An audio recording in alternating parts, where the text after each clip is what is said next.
Hey, what's up, you guys? This is Chris. You're watching a quick what not to do when it comes to the Panasonic GH5. I'm not sure if this is relevant to the GH5S. This is something that I had an issue with and could not find anything online to help me out. So I discovered something just by a fluke, and I think it's important for me to pass it on to everyone else. I do apologize about my voice. I'm not feeling so well. It's that season. But okay, so let's get straight into it. And it's more specifically when it comes to the memory cards. Ever since I purchased this camera, since I think I purchased this like around early December 2017. Right now it's January 30th, so a little bit over a month ago. I purchased a GH5, so fairly this camera is brand new. And I purchased this memory card as well as the Amazon bundle. I made sure that I got protection just in case, but for some odd reason, straight out the box, I put these two cards. This is my old SanDisk 128 gigabyte UHS one. It's a pretty old card, but it had 45 megabits per second. And in comparison to the years of leap of technology, this is the card that I have that's primary that I purchased recently, which is a Sony SF-G128, which is a 128 gigabyte card and UHS 3. So it was like three generations or two generations ahead of the old one. But as you can see, the read and write speed are around approximately 300 megabytes per second. So this is really fast, great for 4K, things of that sort. So out of the box, based on specs, this memory card is supposed to be the fastest one on the market when it comes to SDXC cards. There is a competitor that's actually $10, $20 more, but actually is 39 megabytes of write speed slower than this card.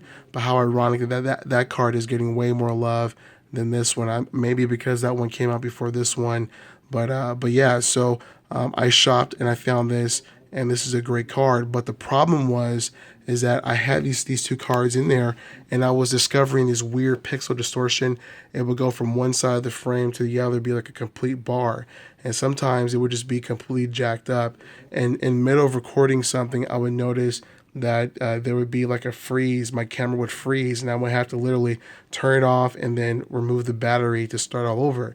And it would be so bad that whenever I would try to review, the footage, I would press this button and it would freeze the entire camera. So basically, the memory card was corrupted with the file that it was trying to read.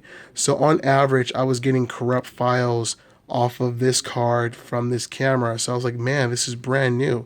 This is brand new. Panasonic is constantly, having all these firmware updates. So it doesn't make any sense for this to have any problems straight out the box. Is my camera the glitch? But basically, I found out something that I want to share and what not to do.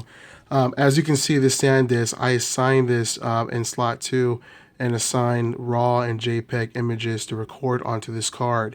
But little did I know that this card, I don't know, because of age or it's just too slow, that it was affecting what was happening when this card was at work at recording whatever, the 4K footage.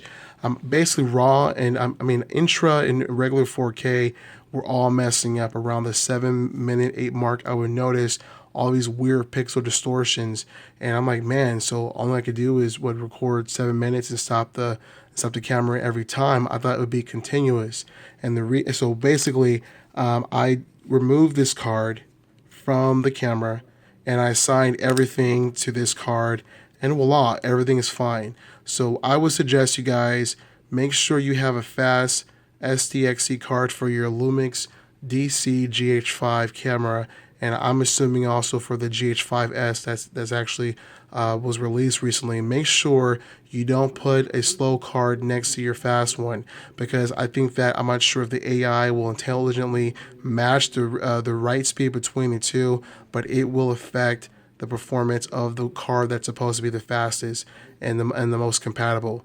Alrighty, you guys, I hope that will save you guys the headache that I had for a couple of weeks.